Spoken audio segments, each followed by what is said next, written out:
social care? I'm really pleased and very proud of the delivery because it's against a harder test and we've improved in the majority of the areas that we'd set, and we look forward to building on that and being stronger again next year.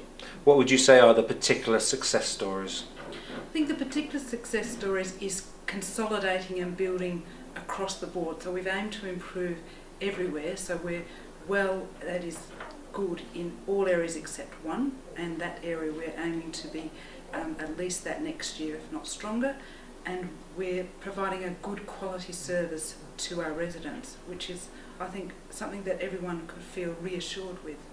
So why is maintaining personal dignity and respect simply adequate? The reason it's adequate is that we had an inspection last year where we were judged to be, for safeguarding, adequate.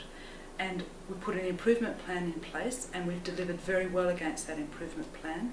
The inspectors came in September and said we'd moved on since the inspection and we've built on what we needed to. But there's a rule in the year of judgment that you have to, you're judged to remain adequate for that year. And that's the kind of the rule. But it doesn't mean that we don't do anything during that year. We act and we take on board seriously the recommendations, and that's what we've done. We were at Collins House back in about April, I think. You pleased with progress at Collins House? Very pleased with the progress. Certainly I think we've moved on a lot since earlier in the year, and we're expecting to have another inspection sometime in the next 2 or 3 months. I was speaking to the manager oversighting our improvement plan only on Friday, who was there, and things are much better and much more in tune with the needs of residents, which is really where we want to be. But something like Baby P and associated investigations, has that impacted upon pressures upon your own area at all?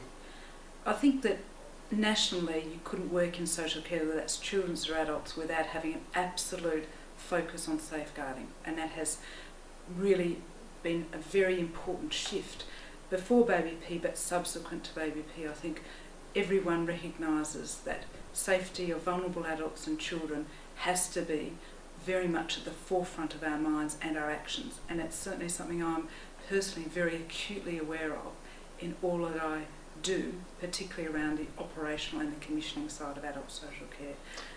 But has that made it harder for you to attract people, working as social workers in the borough? I think people feel more exposed. There's been a national task force around social work, largely in relation to the profession, to see what can be done to support better frontline practitioners, because they make judgments every day that really are very important, and they also put a lot on the line in relation to that. Their judgment's not spot on all of the time and supported all the time.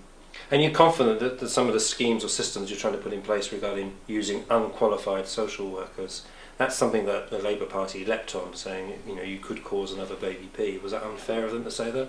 I think you need the right mix of skills in the right place. Qualified and unqualified, you need to get the balance right. Supervision and really understanding processes is what's key, because there can be qualified workers who can make mistakes and there can be unqualified workers that make the right judgments. It's about the right mix of skills, the right supervision, and to be quite frank, the right quality of oversight. Recording is critical to that, but also good judgment.